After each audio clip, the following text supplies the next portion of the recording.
దేవునికి మహిమ కలుగునుగాక. హల్లెలూయా. కుడి వచ్చిన మీ అందరికీ హృదయపూర్వక వందనాలు తెలియజేయుచున్నాను. మంచిది, దేవుని మహాకృపను బట్టి చక్కటి స్వరాలతో ప్రభుని గణపరిచిన మనము కొద్ది నిమిషాలు దేవుని వాక్యాన్ని కూడా ధ్యానం చేసుకుందాం. చూడండి, సామెతల గ్రంథము 30వ సామెత 24వ వచనాన్ని ధ్యానం చేసుకుందాం. భూమి మీద చిన్నవి 4 కలవు, అయినను అవి మిక్కిలి జ్ఞానము గలవి. చీమలు బలము లేని జీవులు, అయినను అవి వేసవిలో తమ ఆహారమును సిద్ధపరచుకును.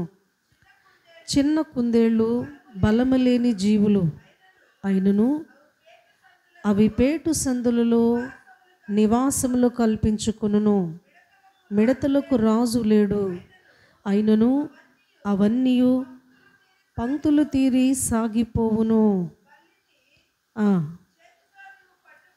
బల్లిని చేతితో నీవు పట్టుకొనగలవు, అయినను రాజుల గృహములో అది ఉండును.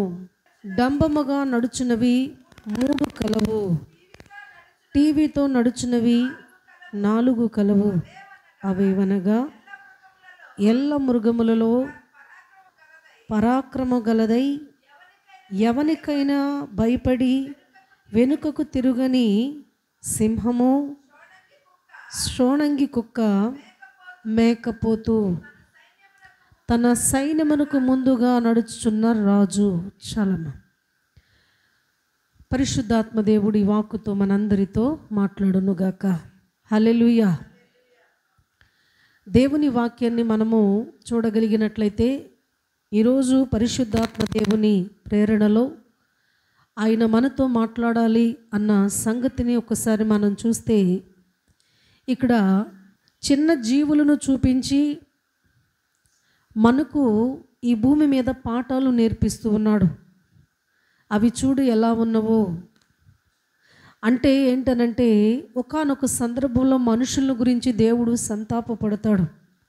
ఏమని సంతాపపడతాడు, బాధ తెలియపరుచుకుంటాడు అని అంటే, ఆకాశమా ఆలకించుము, భూమి చెవి ఎగ్గుము, నేను పిల్లలను కని పెద్దవారిగా చేశాను, కానీ వారు నా మీద తిరుగుబాటు చేస్తున్నారు అంటాడు.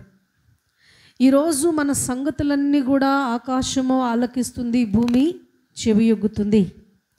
అయితే ఇక్కడ ఈ భూమి మీద ఉన్న ఈ యొక్క చిన్న ప్రాణులు అవి ఏమాత్రము కూడా బలము లేని జీవులై ఉండొచ్చు, కానీ వాటిని కూడా చూపించి మనకు పాఠం నేర్పిస్తున్నాడంటే అవే శ్రేష్టమైన నడవడి కలిగి ఉన్నవట. వాటిని చూసి కొన్ని పాఠాలు మనుషుని నేర్చుకోమని చెప్తున్నాడు. అలాగే ఈ కింద వచనాల్లో కూడా మనం చూడగలిగినట్లయితే ఇక్కడ అంటున్నాడు కదా, డంబముగా నడుచున్నవి 3 కలవు అన్నాడు.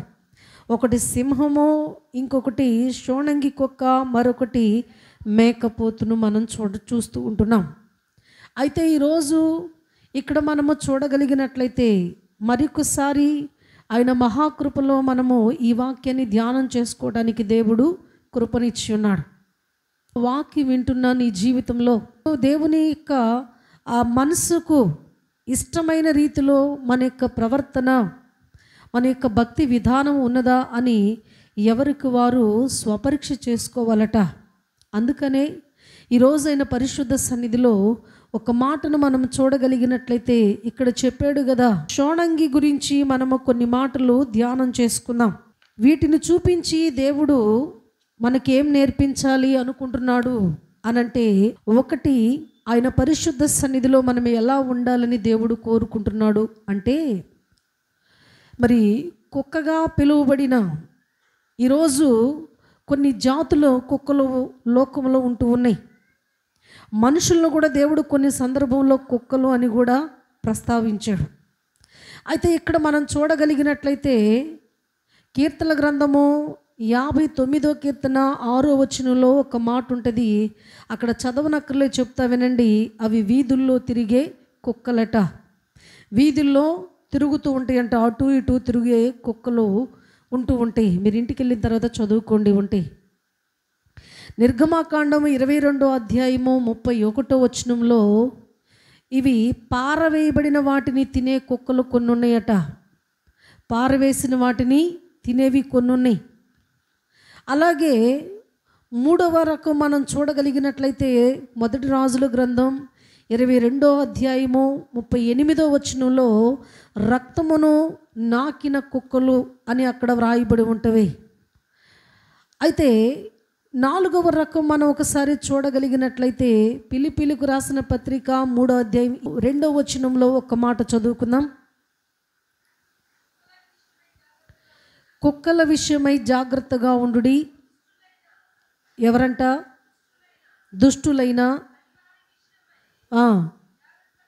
దుష్టులైన పనివారి విషయమై జాగ్రత్తగా ఉండుడి.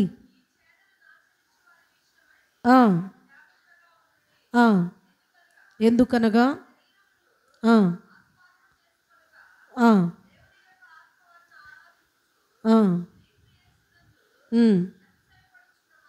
మనమే ఇక్కడ మనము దేవుని వాక్యాన్ని మనం చూడగలిగినట్లయితే ఇక్కడ బోధకుల విషయమై జాగ్రత్తగా ఉండుడి అన్నాడు. ఎందుకు ఆ మాట అన్నాడు అనంటే అబద్ధ ప్రవక్తల గురించి వ్రాయబడి ఉన్నది.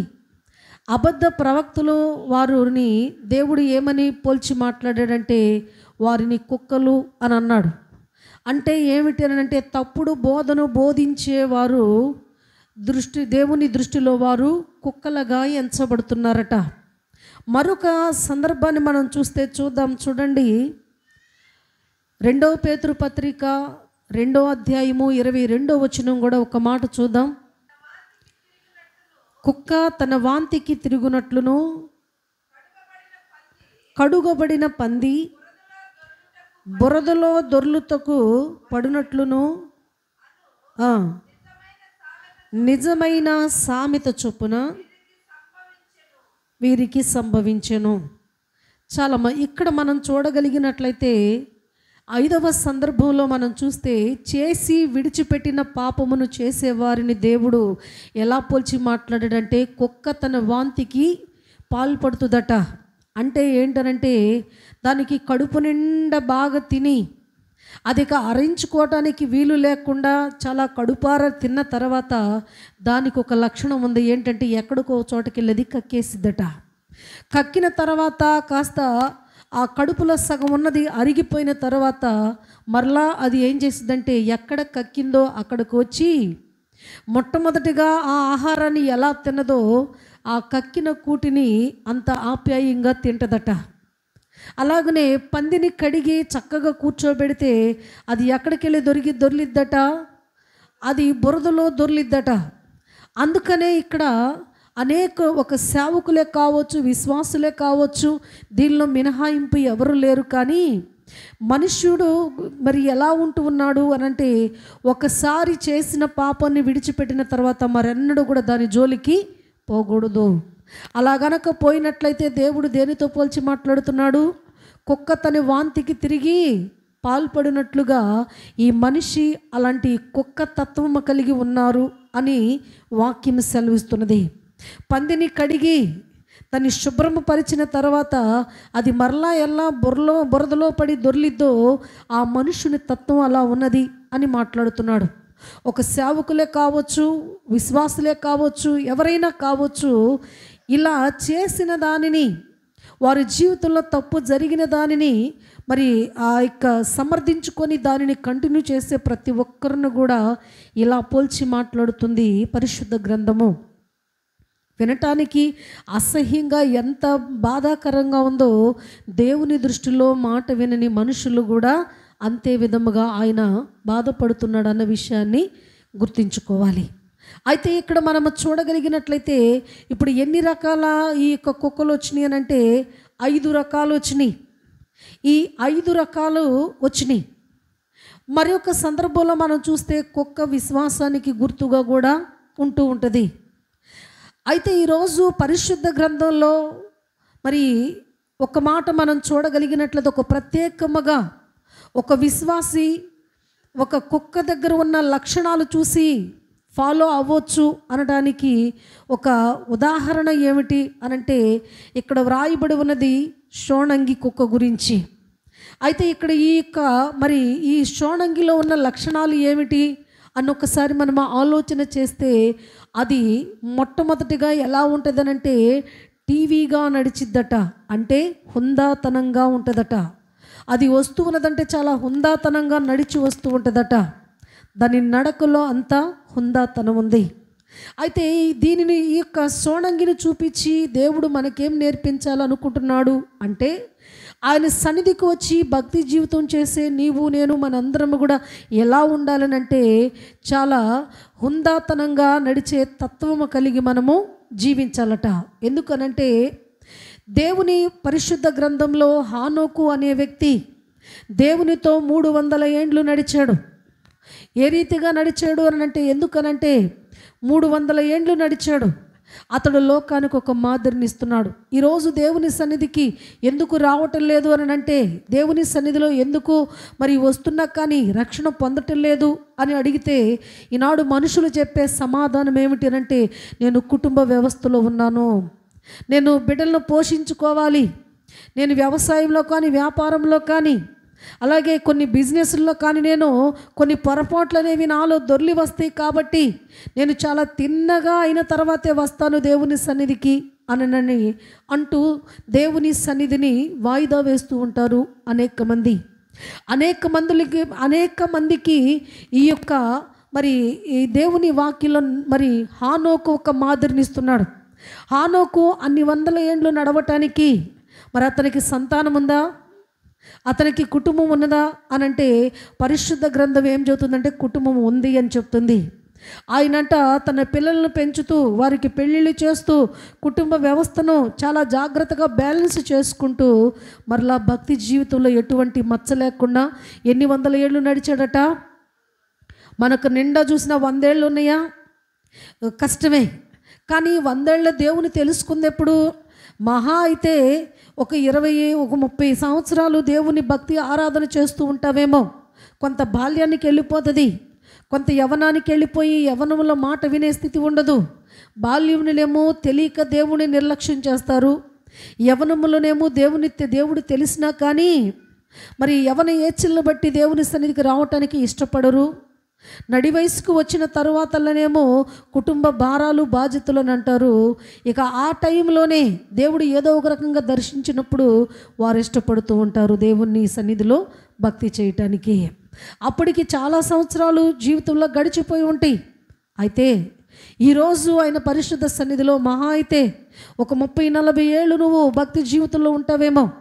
కానీ ఈ 30-40 ఏళ్లకే ఎన్నో సాకులు, ఎన్నో చిరాకులు, ఎన్నో విధాలైన పరిస్థితులు మన జీవితంలోకి వచ్చి దేవుని సన్నిధికి రాకుండా అడ్డుకుంటాయి, దేవుని సన్నిధిలో భక్తి జీవితం చేయకుండా అడ్డుపడుతూ ఉంటాయి. అయితే ఈరోజు ఆయన పరిశుద్ధ సన్నిధిని మనం ఒకసారి జ్ఞాపకం చేసుకున్నట్టయితే హానోకు అయితే మాత్రము 300 ఏండ్లు నడిచి దేవుని సన్నిధిలో ఒక ఉన్నతమైన కృపను పొందుకున్నట్లుగా మనం చూసాం. అలాగే మనం చూడగలిగినట్లయితే మరొక వ్యక్తిని మనం చూస్తే మరి ఏలియా గారిని కూడా మనం చూడొచ్చు. ఏలియా గారు భక్తి జీవితం చేస్తుంటే రోషము కలిగిన ప్రవక్త అనిపించుకున్నాడు. ఎంత హుందాతనంగా నడుచుకున్నాడంటే, ఎంత హుందాతనంగా వ్యవహరించాడంటే ఎవరికి తల దించకుండా, అలాగనే ఎవరి ఎదుట కూడా దేవుని నామము దూషణ పాలు కాకుండా చాలా కరెక్టుగా దేవుని యొక్క ఆత్మచేత నింపబడిన వ్యక్తిగా తన యొక్క జీవితం అంతా కూడా హుందాతనంగా తన జీవితాన్ని గడిపిన విధానాన్ని ఇక్కడ మనము చూస్తున్నాం. అందుకనే ఈరోజు ఆయన పరిశుద్ధ సన్నిధానంలో మనం చూడగలిగినట్లయితే ఆయన చేసిన పని ఏంటంటే, ఆయన దేవుని ఎదుట ఉంచిన విశ్వాసాన్ని బట్టి మరణమును చూడకుండా ఆయన ఆరోహణమై వెళ్ళిపోయిన సందర్భం ఇక్కడ మనం చూస్తూ ఉంటున్నాం. అలాగే హుందాగా నడిచిన వారు దేవునిలో ఎవరయ్యా అని మనం ఆలోచన చేస్తే, అబ్రహాము తన తరములో ఎలా నడిచాడంట? నిందారహితుడు అంటే ఏంటి అర్థము? నిందారహితుడు అంటే ఏ నింద పడనివాడు, తన జీవితంలో ఏలెత్తి చూపించుకొననివాడు, అలాంటి నింద కలిగిన జీవితాన్ని కలిగి ఉన్నాడు. అతడు ఎలా ఉన్నాడు? అతనికి అది ఎలా సాధ్యమైందనంటే దేవునికి లోబడుట వలన, దేవుని చిత్తాన్ని జరిగించుట వలన, దేవుని సన్నిధిలో అతడు కలిగి ఉన్న భయభక్తుల వలన ఒక చక్కటి నిందారహితమైన జీవితాన్ని తన జీవితంలో పొందుకుని ఉన్నాడు. ఇలా పరిశుద్ధ గ్రంథంలో చాలామంది ఉన్నారు, కానీ మచ్చుకు కొంతమందిని మనము ధ్యానం చేసుకుంటున్నాం. ఇలా అబ్రహాము నిందారహితుడుగా ఉన్నాడు కాబట్టి మరి అనేకులకు తండ్రి స్థానంలోకి అబ్రహాము రాగలిగినట్లుగా మనం చూస్తూ ఉంటున్నాం. మరొక సందర్భంలో చూస్తే దావీదు గారిని మనం చూడవచ్చు. దావీదు గారు ఎలా ఉన్నాడు దేవుని ఎదుట అనంటే ఒక మంచి సమర్పణ కలిగిన హృదయం గలవాడుగా కనబడుతున్నాడు దావీదు గారు. ఆయన సన్నిధికి వచ్చి కూడా హృదయాలు కడగబడకుండా ఈరోజు అనేకులు భక్తి జీవితాలు చేస్తూ ఉన్నారు. కక్షలు అలాగనే భేదాలు పెట్టుకుంటూనే దేవుని సన్నిధికి వచ్చి ఆరాధన చేసేవాళ్ళు ఉన్నారు. అలా చేసిన ఆరాధన ఏమైనా ప్రయోజనకరంగా ఉంటుందా అంటే అది శూన్యమే, అది దేనికి పనికి రాదు. అందుకనే దేవుని వాక్యంలో మనం చూడగలిగినట్లయితే మన హృదయంలో పాపముకు తావు ఉండకూడదు. హృదయం ఎలా ఉండాలి దేవుని ఎదుటంటే పరిశుద్ధముగా ఉంచుకోవాలి. అందుకనే దావీదు గారు దేవుని హృదయాన్ని ఏ రీతిగా గెలుచుకోగలిగాడు అనంటే దావీదు గారి హృదయంలో కూడా పాపం ఉన్నది, దావీదు గారి హృదయంలో కూడా నరహత్య ఉన్నది. అయితే దేవుని సముఖంలో వాటిని కడిగి వేసుకున్నాడు, దేవుని సముఖంలో వాటికి పశ్చాత్తాపం పొందుకున్నాడు.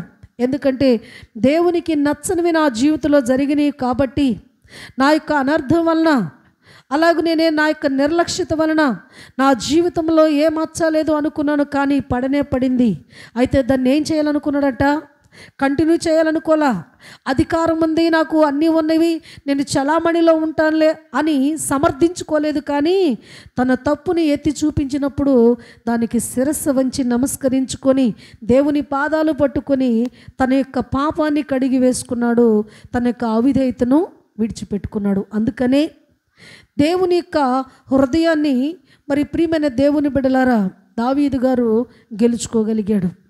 అలాగనే ఇక్కడ మనం చూడగలిగినట్లయితే మరొక సందర్భంలో చూస్తే అపోస్తుల కార్యంలో చదవనక్కర్లో చెప్తా వినండి.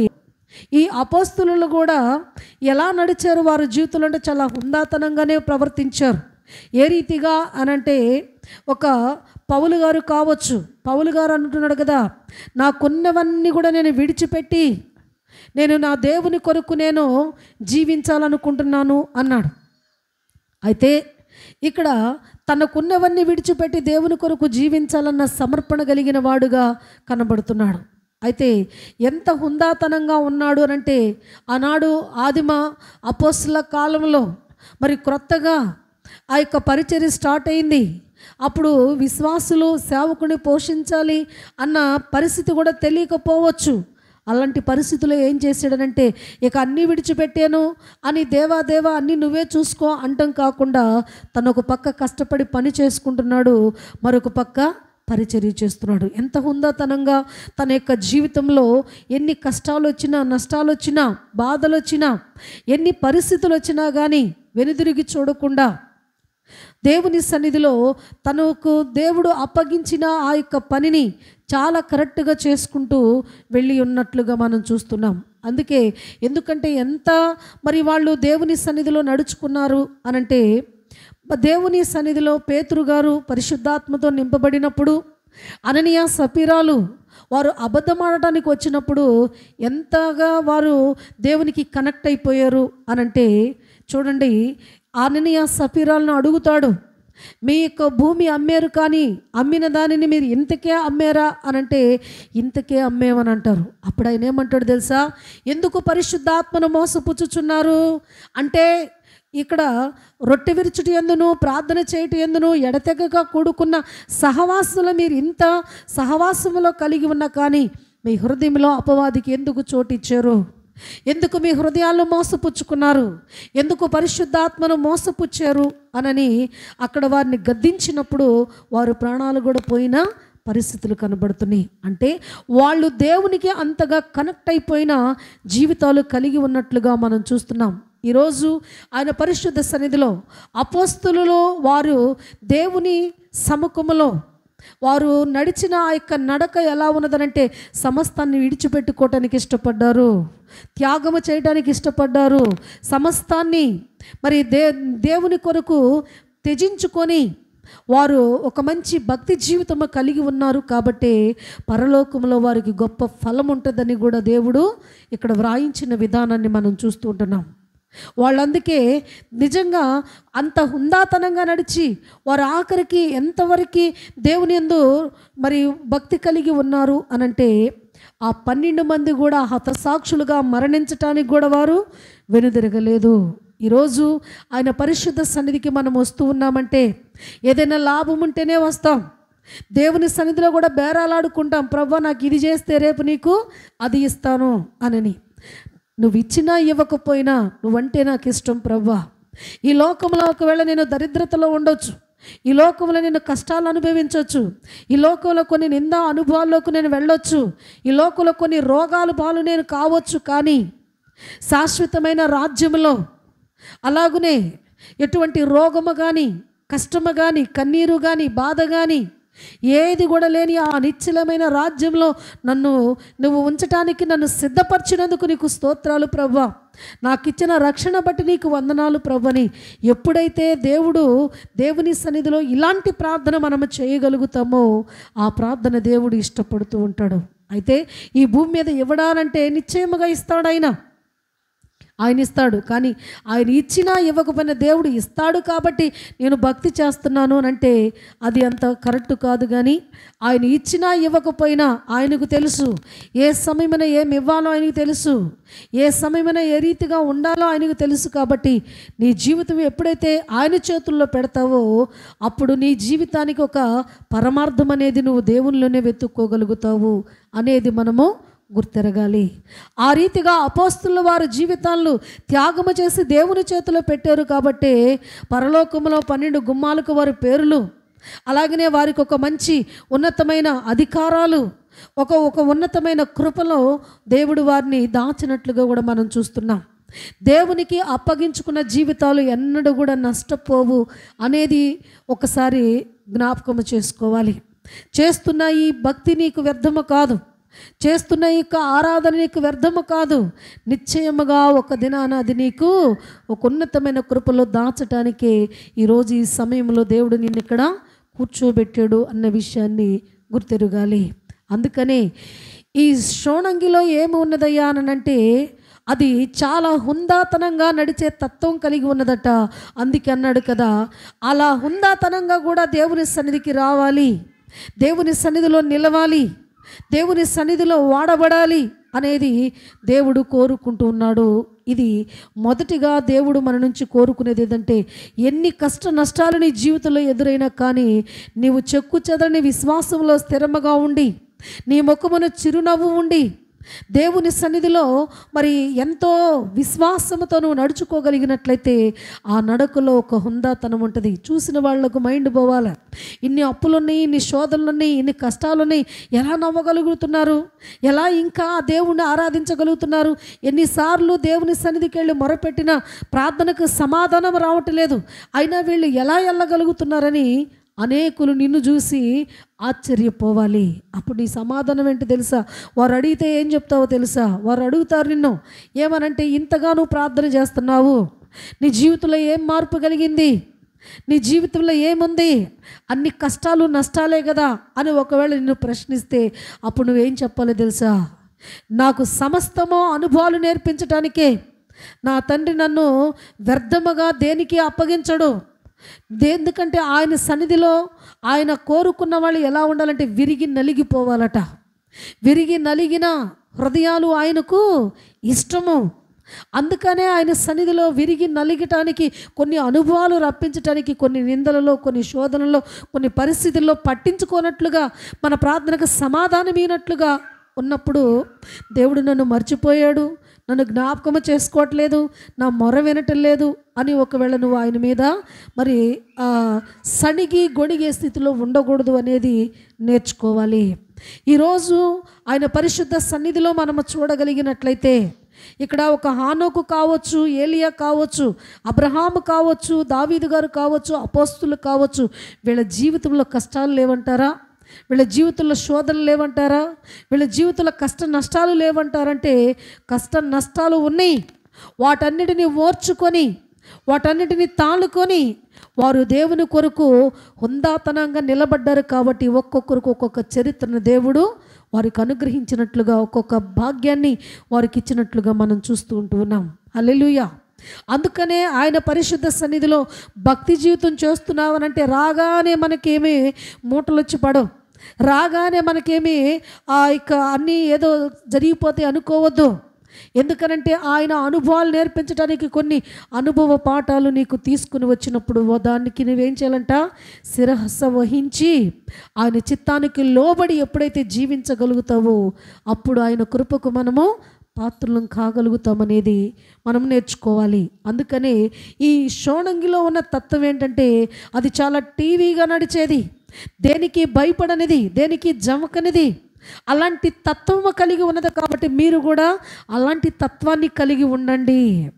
ఎన్ని వచ్చినా కానీ బెణకని, ఎన్ని వచ్చినా కానీ తొణకని జీవితాలు కలిగి మీరున్నప్పుడు నిశ్చయమైన గొప్ప కృపను దేవునిలో మీరు పొందుకోగలుగుతారు అని పరిశుద్ధాత్మ దేవుడు మనతో మాట్లాడుతున్నాడు. మరొక సందర్భం మనం ఇక్కడ చూడగలిగినట్లయితే, ఇక్కడ ఒక మాట చూస్తే ఈ షోణంగిలో ఉన్న మరొక లక్షణం ఏంటంటే దాని నడుమంట చాలా బలంగా ఉంటుందట. అంటే బలహీనమైనది కాదు నడుము. ఎలా ఉంటుందంటే చాలా బలము కలిగిందిగా ఉంటుందంట. బలం అంటే ఏదో ఇంత లావునుంటుందని కాదు, శక్తి కలిగినదంట దాని నడుము. చాలా శక్తివంతముగా ఉంటుందంట షోణంగి యొక్క నడుము. అయితే ఈ నడుము దేనికి సాదృశ్యంగా ఇక్కడ కనబడుతుందనంటే ఈ నడుము ఎలా ఉంటుందంటే ఒక స్ప్రింగులాగా సాగే తత్వము కలిగినదంట ఈ యొక్క షోణంగి కుక్క అనేది. ఈ యొక్క స్ప్రింగులాగా సాగగలిగిన ఆ యొక్క నడుము ఈరోజు దేనిని సూచిస్తూ ఉన్నది అని అంటే వంగుట దేనికి గుర్తు? తగ్గింపుకు గుర్తు. అందుకనే దేవుని సన్నిధిలో ఇక్కడ వంగుట ఆత్మీయంగా విధేయతకు తగ్గింపుకు గుర్తు. కాబట్టి ప్రతి విశ్వాసి కూడా ఆయన ఎదుటకు వచ్చినప్పుడు మోకాళ్ళ మీదకు వచ్చి శిరస్సు వహించి దేవుని సన్నిధిలో ప్రార్థించే అనుభవాన్ని నేర్చుకోవాలి. అలా నేర్పించిన వారు లేరా ముందు భక్తులు అని అంటే? ఇక్కడ చూడండి, ఆదికాండము 18వ అధ్యాయము 2వ వచనంలో ఒక మాట ఉందని చూద్దాం. చూడండి, ఆదికాండము 18వ అధ్యాయము 2వ వచనం.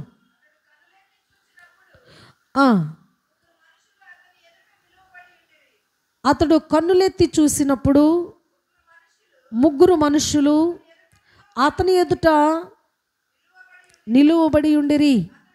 అతడు వారిని చూచి గుడారము వాకిలి నుండి వారిని ఎదుర్కొనుటకు పరిగెత్తి నేల మట్టుకు వంగి, ప్రభువా, నీ కటాక్షము నా మీద ఉన్న ఎడల ఇప్పుడు నీ దాసుని దాటిపోవద్దు.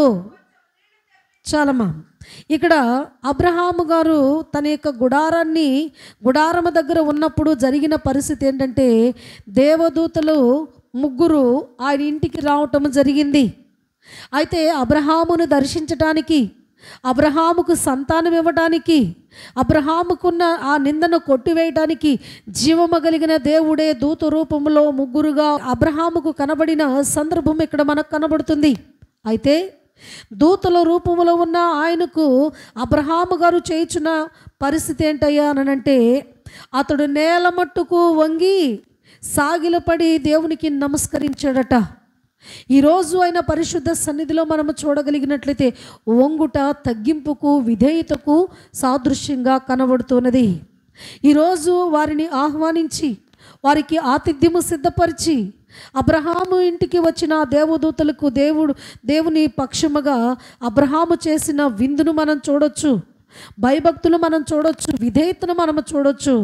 దానికి ప్రతిగా ఆయన పొందుకున్న లాభం ఏమిటంటే ఆ యొక్క 100 ఏళ్ల ప్రాయంలో గొప్ప వాగ్దత సంతానాన్ని, వాగ్దానము చేయబడిన సంతానాన్ని పొందుకోగలిగాడు.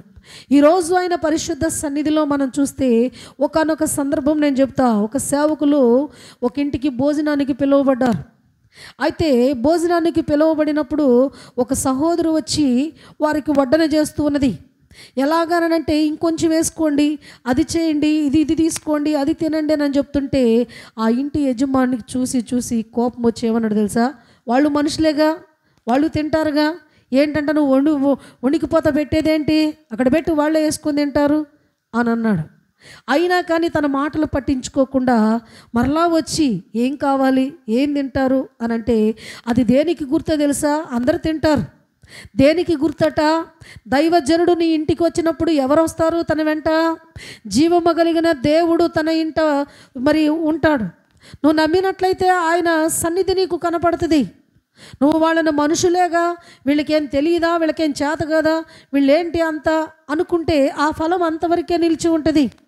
అంటే ఎవరు నువ్వు గౌరవిస్తున్నా వారిని బట్టి, వారిలో ఉన్న దేవుని నీ ఇంటికి అడుగుపెట్టిన వారికి నువ్వు మర్యాదిస్తున్నావు. అందుకన్నాడు, నా పేరట వచ్చిన వానికి నువ్వు ఉగ్గినుడు చన్నీళ్ళు ఇస్తే అది ఇహమందును పరమందును ఆ యొక్క ఫలం అనేది ఉంటుంది అని అన్నాడు.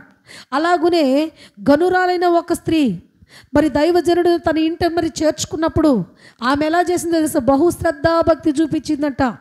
శ్రద్ధాభక్తులు కలిగి తన యజమానుతో మాట్లాడుకొని, మన యొద్దకు వచ్చుచూ పోవుచున్నవాడు భక్తి గల దైవజనుడిని నేను ఎరుగుదునయ్యా. ఆ దైవజనుడు రెస్ట్ తీసుకోవాలి. ఆ దైవజనుడికి కావలసిన మన ఇంట సిద్ధపరచుకుందాం. మనకు ఎడిదిరిగి బిడ్డలు లేరు, కనీసం ఆ దైవజనుడు వస్తే ఆ దేవుని సన్నిధన్న మన ఇంటిలో ఉంటే చాలు, మనకు సంతానము దేవుడు ఒకవేళ కనికరించి మనకిస్తాడేమో అనుకుని ఆశపడి శ్రద్ధాభక్తులు చూపిస్తూ ఉంటే ఆ యొక్క దైవజనుడికే ఆశ కలిగింది. ఏంటంటే, ఎందుకు ఈమె ఇంత భక్తి కలిగి ఉంది, ఇంత శ్రద్ధ కలిగి ఉన్నది, ఏం కావాలి నా నుంచి అని అడిగినప్పుడు ఆమె ఇచ్చిన సమాధానం ఏంటి తెలుసా? నాకు ఏమీ వద్దు, ఏమీ వద్దు అని అంది. ఏమీ వద్దన్నా కానీ దైవజనుడు ఎలా పలికాడు తెలుసా? మరలా వచ్చే ఏటికి నీ కౌగిట ఒక బిడ్డ ఉంటాడు. ఎవరన్నా చేర్చుకుందామే? ఎలీషా అనే దైవజనుడును చేర్చుకున్నది. ఆయనకు ఆతిథ్యం ఇచ్చి ఆయన యొద్ద శ్రద్ధాభక్తులు నిలుపుట వలన ఒక గొప్ప ఆశీర్వాదాన్ని, సంతానాన్ని పొందుకోగలిగింది. కొంతమందికి నిర్లక్ష్యం.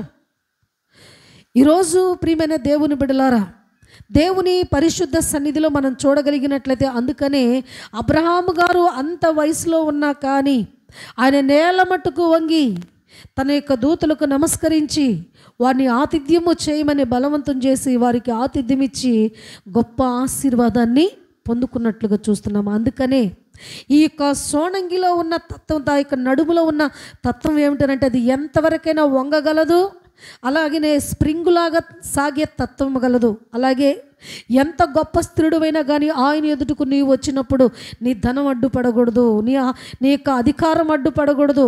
నీ ధనాన్ని, నీ అధికారాన్ని, నీ హోదాని మొత్తము మందిరము వెలుపట పారవేసి నువ్వు ఎలా రావాలంటే ఒక దీనుడుగా రావాలి, ఒక విధేయత కలిగిన వ్యక్తిగా రావాలి. ఎప్పుడైతే ఆయన మందిరంలో అడుగు పెడతావో, నా సృష్టికర్తవైన నా తండ్రి, ఇదిగో నా యొక్క శిరస్సు వంచి నమస్కరించి ఇదిగో నీ ఎదుట నేను సాగిలపడుతున్నాను అని ఎప్పుడైతే విధేయత, శ్రద్ధ, భక్తి కలిగి ఉంటారో వారు ఇంకా అధికమైన ఆశీర్వాదాన్ని పొందుకోగలుగుతారు. హల్లెలూయా. అందుకనే ప్రియమైన దేవుని బిడ్డలారా, ఇక్కడ మొట్టమొదటిగా మనం చూసినప్పుడు అబ్రహాము మరి మమ్రే దగ్గర సింధూర వనములో తగ్గించుకున్న ఆ యొక్క తగ్గింపుకు ప్రతిగా ఆయనకు సంతాన ప్రాప్తి అనేది కలిగింది. అలాగే మనం చూడగలిగినట్లయితే ఈ విశ్వానికి నిర్మాణకుడైన జీవము కలిగిన దేవుడు కూడా ఆకాశ మహాకాశాలు పట్టవంట ఆయనను.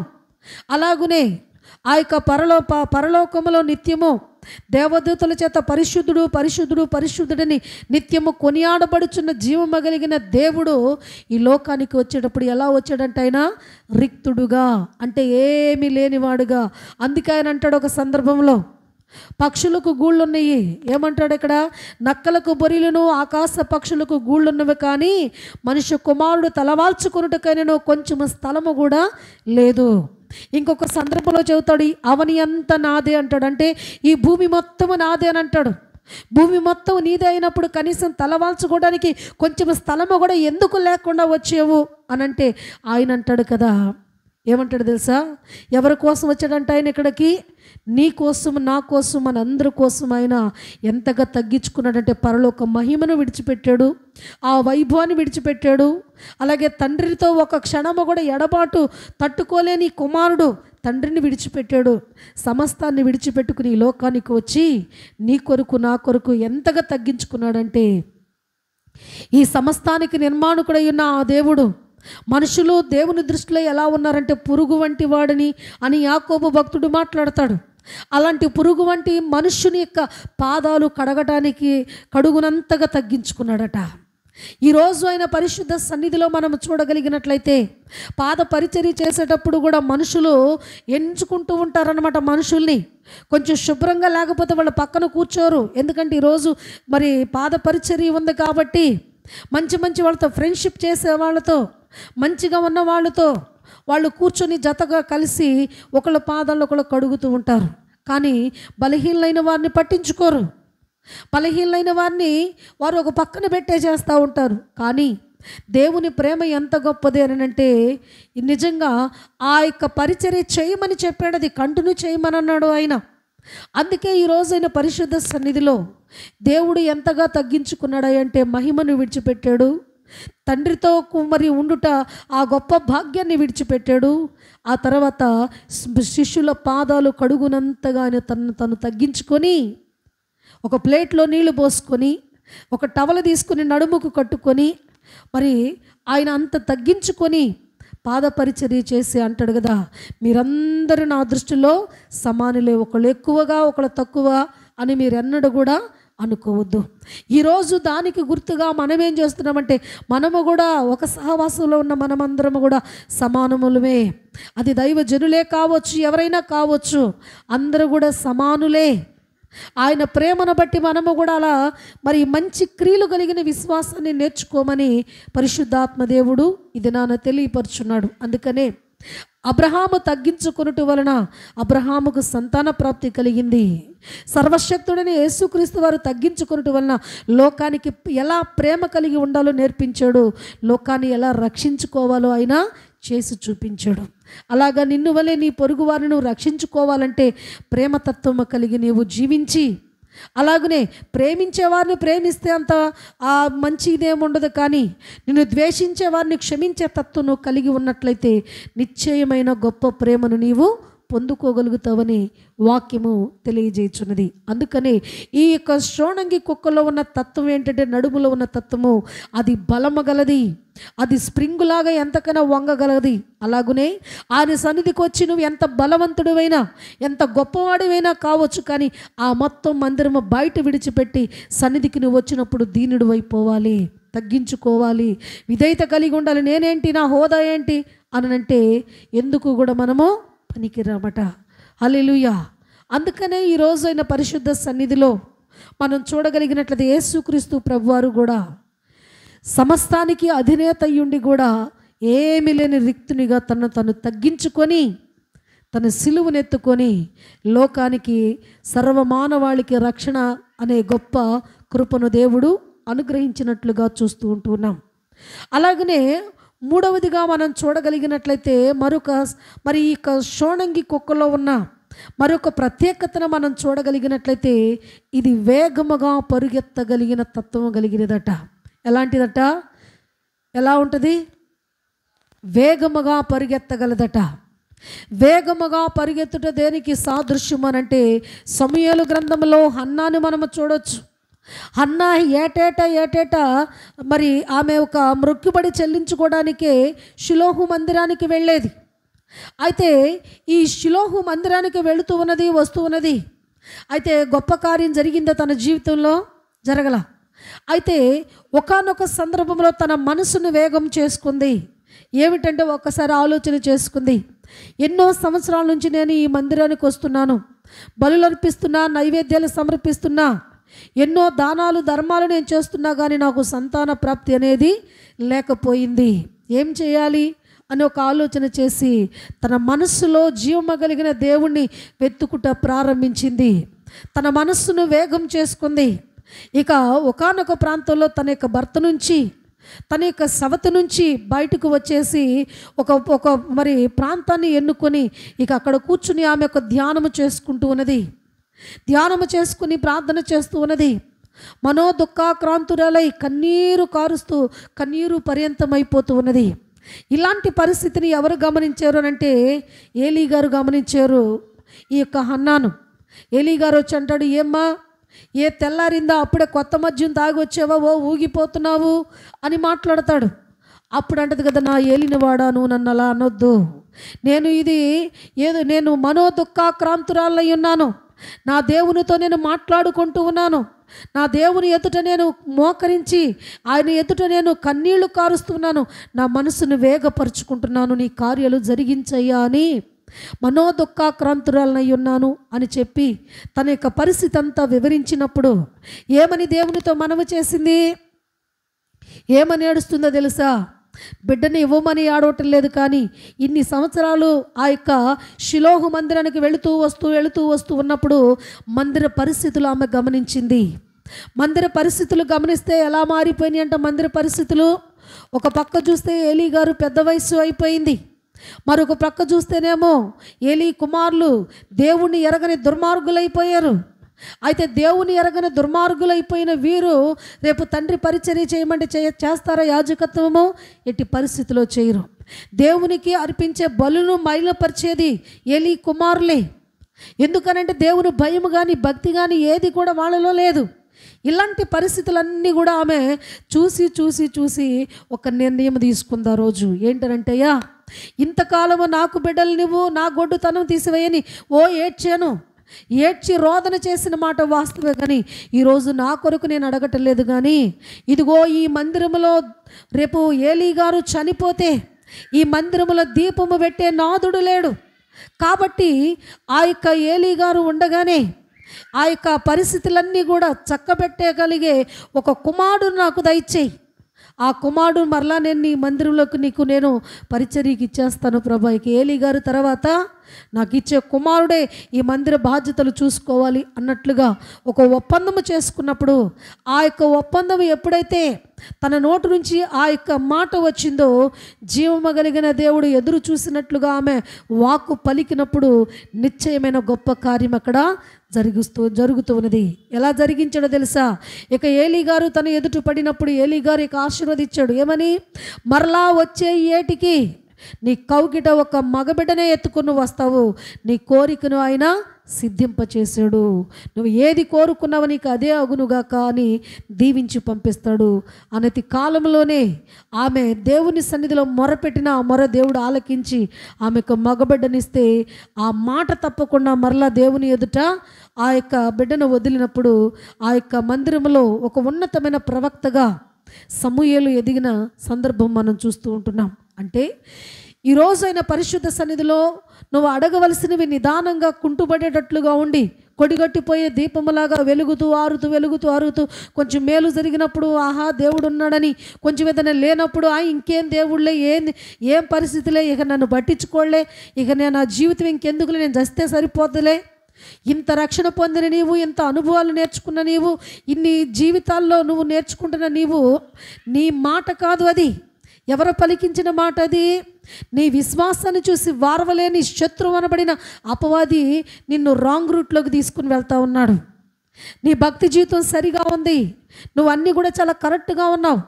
ఆ సందర్భంలో చిన్న కష్టం అనేది నీకు రప్పించినప్పుడు అప్పుడు నీ నోటి ఏం పలుకుతావో తెలుసా? ఇంకెందుకు నా జీవితం, నా బిడ్డల్లో ఏం మేలు చేశాడు దేవుడు, నా కుటుంబానికి ఏమి కార్యాలు జరిగినాయి, కాబట్టి ఇక దేవుడు లేదు, ఏమి లేదు, అసలు మొత్తం నాకు ఉండటానికి కూడా నాకు చిరాగ్గా ఉంది, నేను చచ్చిపోతా. ఇక్కడ నువ్వు కన్ను మూస్తే అక్కడ కన్ను తెరుస్తావు, ఇక్కడ తప్పుకుంటావు అక్కడ తప్పుకోగలుగుతావా? ఈరోజు అందుకే అంటాడు, ఇక్కడ మనం తప్పుకుంటే అక్కడ ఎవరి చేతికి దొరుకుతామంట? యెహోవా చేతికి చిక్కుతాం. యెహోవా చేతికి చిక్కితే చాలా బాగుంటుందని ఉందా వాక్యంలో? యెహోవా చేతికి చిక్కితే బహు భయంకరమని ఉన్నదా వాక్యంలో? అంటే ఏంటయ్యానంటే, ఇక్కడ తప్పుకున్నా కానీ ఆ మహోన్నతుడైన చేతిలో చిక్కితే అది మహాభయంకరము, అది చాలా వర్ణనాతీతము ఆ బాధ అనేది. అందుకని ఏదైనా కానీ తాడో పేడో ఇక్కడే తేల్చుకోవాలి దేవుని ఎదుట. నువ్వు ఉన్నావు తండ్రి, నువ్వు ఏం చేసినా కానీ ఇదిగో నా జీవితాన్ని అప్పగించుకున్నా. మనుషులకు నమ్మి నీ జీవితాన్ని అప్పగిస్తే వాళ్ళు నీ జీవితాన్ని పాడు చేస్తారేమో, కానీ జీవము కలిగిన దేవుడు పాడైపోయిన నీ జీవితాన్ని తెచ్చి ఆయన దగ్గర పెట్టినా కానీ సుందరముగా తీర్చగల సమర్థుడు మన దేవుడు. హల్లెలూయా. అందుకనే ఈరోజైన పరిశుద్ధ సన్నిధిలో వేగిరపడాలి, ఆయన సన్నిధిలోనూ వేగిరపడాలి, భక్తి జీవితంలో వేగిరపడాలి, నీ యొక్క కార్యాలు యందు వేగిరపడాలి. వేగిరపడటంటే చాలా తొందరగా దేవుణ్ణి అర్థం చేసుకొని దేవుని కార్యాలందు ఆసక్తి కలిగి ఉండి దేవుణ్ణి వెంబడించుట. అలా ఎప్పుడైతే హన్నా జీవితంలో ఆ యొక్క నిద్రగొట్టు జీవితము కలిగి, ఆ తర్వాత ఎదుటి వారిని చూసి ఏడ్చే తత్వము కలిగి, వాళ్ళకు బిడ్డలు ఉన్నారు, వీళ్ళకు పిల్లలు ఉన్నారు, నాకు లేరు, నా పరిస్థితి ఏంది, నేనేంది అనుకున్న తత్వము కొన్ని దినాలు నడిచింది. కానీ ఒకానొక సమయంలో తన మనసును వేగిరపరుచుకుంది. ఆయన సన్నిధికి పరుగులు తీయటానికి పరిస్థితులను అర్థం చేసుకుంది. ఎక్కడ పని అవుతుందో చూసింది. మోకరించి ప్రార్థన చేసి గొప్ప కార్యాన్ని ఆమె పొందుకోగలిగింది. హల్లెలూయా. అందుకని ఆయన సన్నిధికి వస్తున్న ప్రతి ఒక్కరు కూడా ఎలా ఉండాలి అంటే వేగిరపడాలి. అందుకే చూడండి, ఆయన పరిశుద్ధ సన్నిధిలో మనం చూడగలిగినట్లయితే ఫిలిప్పీయులకు రాసిన పత్రిక 3వ అధ్యాయము 13వ వచనాన్ని ధ్యానం చేసుకుందాం. చూడండి. సహోదరులారా, నేను ఇదివరకే పట్టుకొని ఉన్నానని తలంచుకొనను, అయితే ఒకటి చేయుచున్నాను, వెనుకున్నవి మరచి ముందున్న వాటి కొరకై వేగిరపడుచు క్రీస్తు యేసునందు దేవుని ఉన్నతమైన పిలుపునకు కలుగు బహుమానమును పొందవలెనని గురి యొద్దకే పరుగెత్తుచున్నాను. హల్లెలూయా. అపోస్తలుడైన పౌలు గారు నేర్పించే ఒక మంచి సత్యం ఏమిటి ఈ దినాన అంటే, వెనుక గడిచిపోయిన వాటిని అపవాది పదే పదే మనకు గుర్తు చేస్తూ ఉంటాడు. ఇది చాలా డేంజర్. దేవుని వాక్యం ఏం చెప్తుంది? వెనుకున్నవి మరిచి ముందున్న వాటి కొరకు నీవు వేగిరపడు. ఇప్పుడు నువ్వు ముందున్నావు, వెనక సంగతిలో నువ్వు ఎంత ఏడ్చినా ఎంత తలంచినా దానివల్ల ప్రయోజనం ఏమైనా ఉన్నదా అంటే అది శూన్యం. అయితే ముందు నీకు భవిష్యత్తునిచ్చాడు దేవుడు. ఈ వెనకున్న వాటిని ముందేసుకొని నీ సమయాన్ని వృధాపరచుకోకుండా, ఇక్కడ పౌలు గారు చెప్పిన ఒక మాట ఏంటంటే, నేను గురి కలిగి ఉన్నాను అన్నాడు. గురి లేని వారు చింతపడతారు, గురి లేని వారు పడిపోతూ ఉంటారు. గురి కలిగిన వారు ఎలా ఉండాలంటే వెనుకున్నవి మరిచి ముందున్న వాటి కొరకు వేగరపడాలి. ఆ వేగరపాటు అనేది దేవునికి ఇష్టమట. అందుకే అంటాడు, నువ్వు ఎంత ఏడ్చినా నీ ఎత్తు ఏమన్నా పెంచుకోగలుగుతావా? సరే, పొట్టిగా ఉన్నావు అనుకోండి, నేను బాగా ఎత్తవ్వాలి అని అనుకొని ఒక జాన పెంచయ్యానని మనం ఏడ్చామనుకో, చింతపడ్డామనుకో, మన ఎత్తు 3 అయ్యిద్దా? అవదు. బాగా నల్లగా ఉన్నవాడు, అయ్యా నేను తెల్లగా ఉండాలయ్యా, పాలలాంటి కలర్ నాకు రావాలయ్యా అని వాడు సంవత్సరం ఏడ్చినా కానీ వచ్చిద్దా కలరు? రాదు. ఇప్పుడు రాదని తెలిసినా ఏడ్చేవాడిని ఏమంటారు మీరు చెప్పండి? రాదు అని తెలిసేవాడిని ఏడ్చేవాడిని ఏమంటారంటే ఆ వ్యక్తులు చేతగాని వాళ్ళు అన్నాడు దేవుడు. ఎందుకనంటే చేతగాని తత్వం కలిగి మనం ఉండకూడదు. దేవుని సన్నిధిలో ఏముండాలంటే, ఆయన పరిశుద్ధ సన్నిధిలో దేవుడు ఈ ఆకృతి నాకు ఇచ్చాడు, ఆయనకి ఇష్టమైంది నాకు ఈ యొక్క రూపాన్ని నాకు ఇచ్చాడు, దేవునికి స్తోత్రం అని చెప్పుకోవాలి.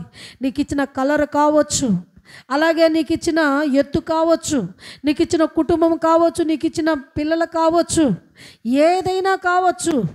అయితే ఈరోజైన పరిశుద్ధ సన్నిధిలో, ఈరోజు ప్రియమైన దేవుని బిడ్డలారా, మా మనవడు మనవరాలను చూసి చాలామంది అంటున్నారంట, అసలు వాళ్ళకే ఎందుకు అట్టాడి పిల్లలు పుట్టారు, ఎందుకు పుట్టాలి వాళ్ళకి అట్టాడి పిల్లలు అంటే, వాళ్ళ అమ్మ నాన్న కాస్త చక్కగా ఉంటారు కాబట్టి చక్కని పిల్లలే పుడతారు. అవునా? వాళ్ళకే ఎందుకు పుట్టారంటే, ఏమైనా డిజైన్ చేయించుకున్నానా నేను? అయ్యా మా ఫ్యామిలీ మొత్తం మంచి అందంగా ఉన్న పిల్లల్ని వేయండి అయ్యానని నేను ఏమన్నా రికమెండేషన్ చేసానా? అడగను కూడా. కాకపోతే ఏమని అడిగానంటే, మంచి ఆకృతినివయ్యా, అవయవాలు మంచిగా ఉంచయ్యా, వాళ్ళకి తల్లికి పిల్లకు క్షేమము దయచేయ అని ప్రార్థన చేశా. ఎందుకనంటే వారవలేని తత్వం కలిగిన మనుషులు ఎలా ఉంటారంటే, వాళ్ళకే ఎందుకనంటే ఒకవేళ మేము తెచ్చేసుకునేదైతే అనుకోవచ్చేమో, మనకేమో సచ్చు పుచ్చు అని ప్రార్థన చేసి వాళ్ళు చూడు ఎంత మంచి తెచ్చుకున్నారో అని. హల్లెలూయా. దేవుని చిత్తం అయితే చూపిస్తారు మా మనవడిని మనవరాలను కూడా.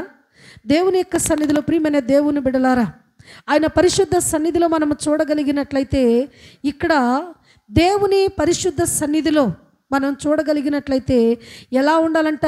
వేగరపడాలి. అందుకనే పౌలు గారు ఏమన్నాడంటే, నేను గురి కలిగి ఉన్నాను. గురి కలిగి మనం ఉండాలి. ఆయన సన్నిధిలో భక్తి జీవితం చేస్తున్నామంటే ఏం కలిగి ఉండాలంట? గురి కలిగి. గురి తప్పకూడదు. మన గురి ఎవరు? జీవము కలిగిన దేవుడు. నువ్వు నష్టపోయిన వాటిని, నువ్వు కోల్పోయిన వాటిని ఒక దినమున నీ ఎదుట పెడతానని ఆయన వాగ్దానము చేశాడు. అయితే వాగ్దానము చేసిన వాడు నమ్మదగిన వాడు. కాబట్టి గురి కలిగి ఉండాలి. మన గురి ఏమిటనంటే ఆయనే మన గురి. అందుకన్నాడు, వెనుకున్న నీ చీకులు, చింతలు, కష్టాలు, నష్టాలు, శోధనలు, సమస్యలు మొత్తం తీసి ఓ పక్కన పడేసి ఈరోజు నాకు ఇచ్చేవి. ఈరోజు ఏంటి? ఈరోజే నాది, ఇక గతించిపోయింది నాది కాదు, నా లెక్కలో కూడా లేదు. ఈ రేపుడిది నా పరిస్థితి ఏంటి అని ఈ రోజు గురించి నువ్వు ఆలోచన చేసినట్లయితే ఒక ఉన్నతమైన విడుదలను దేవుడు నీకు అనుగ్రహిస్తాడు. ఇలా కాకుండా ఆ కష్టంలోనే, ఆ నష్టంలోనే, ఆ చింతలోనే, ఆ బాధలోనే నువ్వు ఉంటే అపవాది ఇంకా ఇంకా ఇంకా ఇంకా హెచ్చు చేసి టోటల్గా దేవుని సన్నిధి నుంచి నువ్వు బయటికి వెళ్ళిపోయేటట్లుగా వాడు నీ కుటుంబంలో అలజడి సృష్టిస్తాడు. అందుకనే చెడును తలంచొద్దు, చెడుని కోరుకోవద్దు. అందుకని సమస్తము దేవుని మీద మనం వేయగలిగినప్పుడు మన జీవితంలో గురి గమ్యమై మనకు ముందుండి నడిపించే జీవము కలిగిన దేవుడు మన పక్షాన ఉన్నాడు అన్న సంగతిని మనము మర్చిపోకూడదు. అందుకనే ఇక్కడ దేవుని వాక్యలో చూస్తే ఒక హన్నా ఎలా వేగిరముతో ఆయన సన్నిధికి వెళ్ళిందనంటే మందిర పరిస్థితులు బాగుపడాలి, ఈ మందిరానికి ఒక మంచి ప్రవక్త కావాలి, ఒక మంచి ఈ ప్రాంతానికి ఒక ప్రవక్త అనే వ్యక్తి కావాలి అని ఆశించింది. నిశ్చయముగా ఆమె వేగిరపడింది, అలా గొప్ప కృపను పొందుకుంది.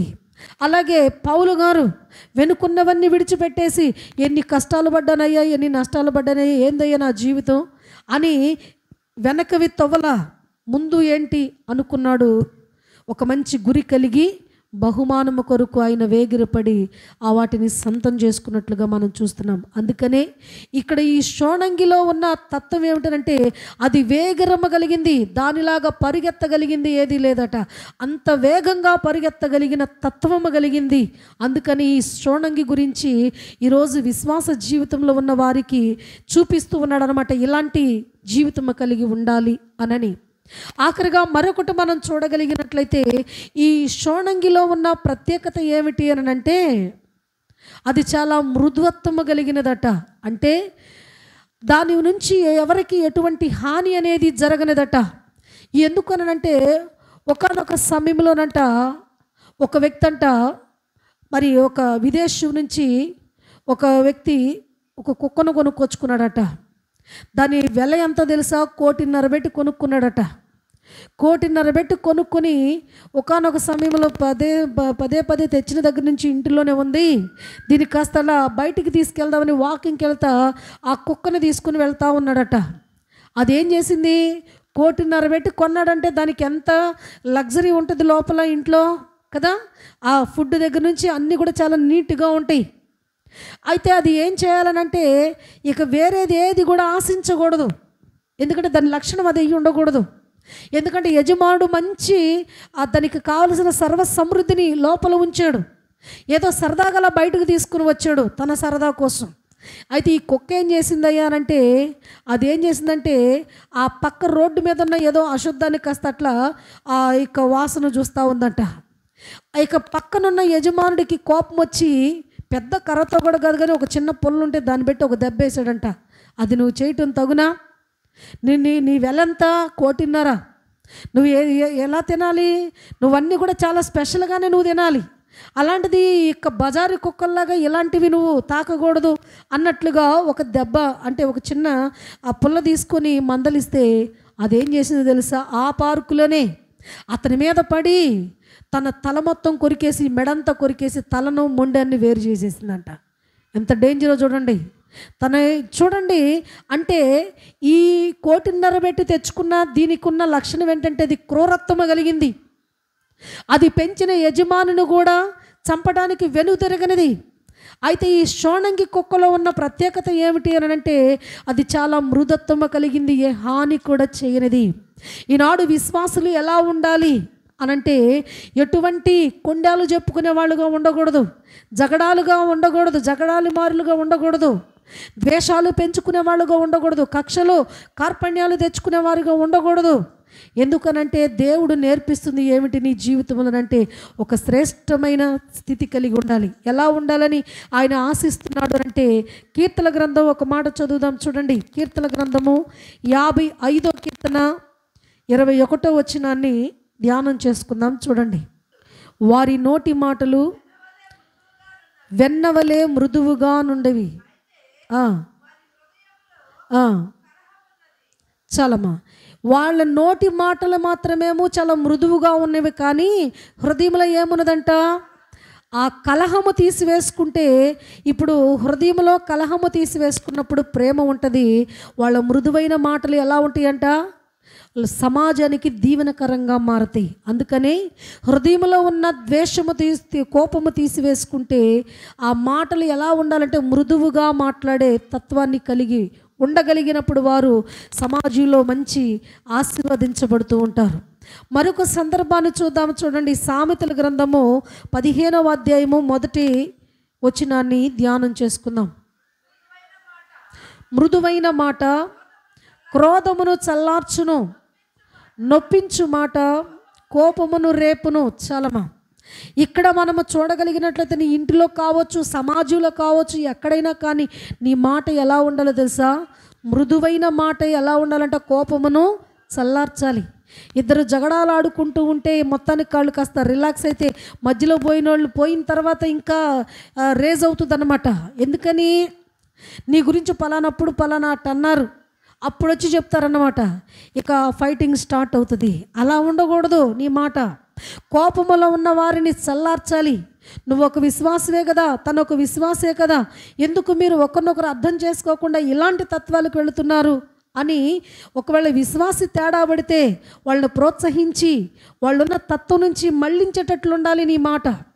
అలాగే లోకానుసారంగా ఉన్నవాళ్ళు ఇలాగ బలహీనులైపోతూ ఉంటే వారికి దేవుని ప్రేమను నీవు పరిచయం చేయాలి. దేవుని సన్నిధిలో దేవుని ప్రేమను చూపించినప్పుడు ఆ ప్రేమకు వారు కట్టుబడిపోతూ ఉంటారు. ఇంతగా నేను ద్వేషించినా, ఇంతగా దూషించిన పల్లెత్తు మాట మాట్లాడలేదు. నిజంగా ఇది ఎలాంటి మనసు అనంటే ఆ మనసు దేవుణ్ణి నింపుకున్న మనసు అనేది ఇతరులకు అర్థమైపోతూ ఉంటుంది. అందుకనే ఈరోజు నీ మాట ఎలా ఉండాలంటే మృదువైన మాటగా ఉండి కోపాన్ని చల్లార్చేటట్టు ఉండాలి, కానీ కోపాన్ని పెంచేటట్లుగా ఉండకూడదు. అలాగే మరొక సందర్భం ఇక్కడ మనం చూడగలిగినట్లయితే యాకోబు రాసిన పత్రిక చూడండి. యాకోబు రాసిన పత్రిక 3వ అధ్యాయము 17వ వచనం కూడా చదువుకుందాం. అయితే